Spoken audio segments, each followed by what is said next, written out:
ওই যে হযরত ইব্রাহিম আলাইহিস সালাম বলেছিলেন, ইন্নী ওয়াজ্জাহতু ওয়াজহিয়া লিল্লাযী ফাতারাস সামাওয়াতি ওয়াল আরদ। জানেন আপনারা? পড়েন, ইন্নী ওয়াজ্জাহতু ওয়াজহিয়া লিল্লাযী ফাতারাস সামাওয়াতি ওয়াল আরদা হানিফা ওয়া মা আনা মিনাল মুশরিকিন। নিশ্চয় আমার মুখ ঘুরায় দিলাম কার দিকে? যিনি আকাশ এবং জমিনের স্রষ্টা, সব কিছুর মালিক যিনি, তার দিকে আমি মুতাওয়াজ্জা হলাম। নামাজের অর্থই হচ্ছে মুতাওয়াজ্জা হওয়া, মুখ ঘুরিয়ে দেওয়া, চেহারা ঘুরিয়ে দেওয়া। আর নামাজের আরেক অর্থ হচ্ছে নিকটবর্তী থেকে আরো নিকটবর্তী হওয়া। আল্লাহ রাব্বুল আলামিন বলেন, নিকটবর্তী হতে হলে ওয়াসজুদ ওয়াকতারিব, সেজদা দাও আর সেজদার মাধ্যমে আমার নিকটবর্তী হয়ে যাও।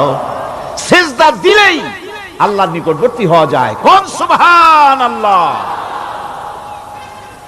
সাহাবী, আল্লাহর নবীর সাহাবী প্রশ্ন করেছেন, নবীজি, বান্দা কখন আল্লাহর নিকটবর্তী হয়ে যায়?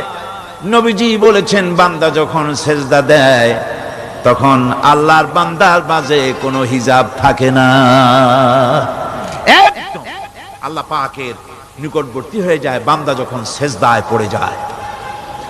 সুতরাং নামাজ হচ্ছে নিকটবর্তী হওয়া, সালাত এটা হচ্ছে নিকটবর্তী হওয়া। নামাজ ফরজ হওয়ার কারণ হচ্ছে এই যে মানুষ আল্লাহর বান্দা বা গোলাম হিসেবে সৃষ্টি হয়েছে, তাই একমুখী হয়ে এর বন্দিগি করা এটা হচ্ছে তার স্বাভাবিক একটা প্রকৃতি। আল্লাহ রাব্বুল আলামিন এই প্রকৃতির দাবি মিটাবার জন্যই নামাজের ব্যবস্থা করেছেন। মানুষের ফিতরত, মানুষের নেচার, মানুষের ফিতরত হচ্ছে এই যে কারো না কারো কাছে মাথা নত করা, হাত জোড় করা, মাথা নত করা, সার্বভৌমত্বের মালিক কাউকে মনে করা। হাত জোড় করতে হলে, মাথা নত করতে হলে,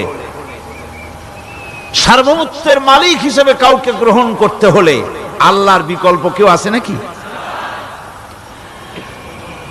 ইসলামের মূল দাওয়াতটা হলো ফিতরাত অনুযায়ী দাওয়াত দেওয়া হয়েছে, মানুষ যেন মাথা নত করে, গোলামি করে।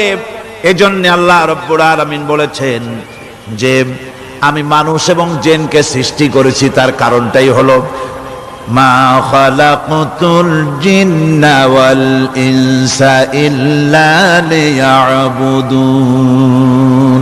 মানুষ আর জিন জাতিকে সৃষ্টি করা হয়েছে ইবাদতের জন্য, গোলামির জন্য। ইবাদত আর গোলামি এটাই করতে হবে, গোলামি করতে হবে, দাসত্ব করতে হবে। আর এই দাসত্ব, আল্লাহর আনুগত্যই গোলামির দাওয়াত দিয়েছেন দুনিয়ার সব নবীরা।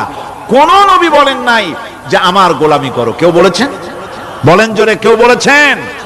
আল্লাহ পাক বলেন, ওয়ালাকাদ বা'আসনা ফি কুল্লি উম্মাতির রাসূলা আন ইবুদুল্লাহা ওয়াজতানিবুত তাগুত। প্রত্যেক জাতির জন্য আমি রাসূল প্রেরণ করেছি, তারা মানুষকে দাওয়াত দিয়েছেন এই কথা বলে যে এক আল্লাহর গোলামি করো, তিনি ছাড়া কোনো ইলাহ নাই, আইন দাতা নাই, বিধান দাতা নাই, তার গোলামি, তার সামনে মাথা নত করে দাও। নামাজ হচ্ছে তাওহীদের অবশ্যম্ভাবী এক বহির্প্রকাশ। তাওহীদের জন্য তাওহীদবাদী মানুষ যারা, তাদেরকে নামাজ আদায় করতেই হবে। আকীদা বিশ্বাসের দিক থেকে তাওহীদ যদি হয় পুরা দ্বীনের মূল উৎস, তাহলে আমলের দিক থেকে নামাজ হচ্ছে পুরা দ্বীনের মূল ভিত্তি। নামাজ হচ্ছে আমলের মূল ভিত্তি, এর বাস্তবায়ন ছাড়া দ্বীন পূর্ণ হয় না। নামাজ মুমিনের কেবলমাত্র একটি উত্তম আমলই নয়, বরং নামাজ হচ্ছে ঈমানের মূল ভিত্তি। যার কাছে নামাজ নাই তার কাছে কিছুই নাই। রাসূল করিম সাল্লাল্লাহু আলাইহি ওয়াসাল্লাম বলেছেন যে নামাজ যে ব্যক্তি পড়ে না, আল্লাহ পাকের সাথে তার কোনো সম্পর্ক বাকি থাকে না। সুতরাং এই নামাজটা হচ্ছে এই যে একমাত্র একাগ্র চিত্তে আদবের সাথে আল্লাহর সামনে রুজু হয়ে যাওয়া। কোরআনে কারীম বলছে মুনিবিনা ইলাইহি ওয়াত্তাকুহু ওয়াকিমুস সালাতা ওয়া লা তাকুনু মিনাল মুশরিকিন। তোমরা আল্লাহর দিকে রুজু হয়ে যাও এবং তাকে ভয় করে অন্যায় কাজ থেকে বিরত থাকো, আর নামাজ কায়েম করো, মুশরিকদের অন্তর্ভুক্ত হয়ে যেও না। নামাজ কায়েম করা, নামাজের আদেশ কোরআনে কারীমের মধ্যে আল্লাহ পাক বহু জায়গায় করেছেন। ঈমানের পর নামাজই হচ্ছে সবচেয়ে বড় জরুরি। একজন মানুষ ঈমান আনলো, যেমন কালকে একজন ঈমান এনেছে, ঈমান আনার সাথে সাথে তার প্রথম কাজ কি বলুন? বলেন প্রথম কাজ কি? ফজরের নামাজের আগে একজন ইসলাম কবুল করলেন, তার প্রথম দায়িত্ব নামাজকে আদায় করে দেওয়া, ফজরের নামাজ পড়াম। জোহরের আগে কেউ ঈমান আনলো, তার প্রথম দায়িত্ব জোহরের নামাজ আদায় করা। আসরের নামাজের আগে ঈমান এনেছে, তার প্রথম দায়িত্ব হলো আসরের নামাজ আদায় করা। তার মানে হলো ঈমান আনার পর একজন ঈমানদারের প্রথম দায়িত্ব হচ্ছে নামাজ।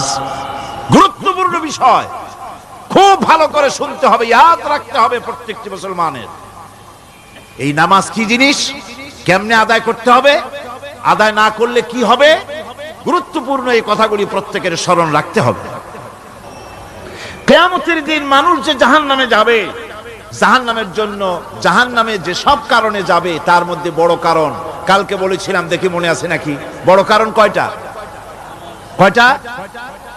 আলহামদুলিল্লাহ মনে আছে। আল্লাহ রাব্বুল আলামিন বলেন ইয়াতাসাআলুনা আনিল মুজরিমিন, কিয়ামতের দিন অপরাধীদেরকে জিজ্ঞেস করা হবে মা সালাকাকুম ফি সাকার, জাহান্নামে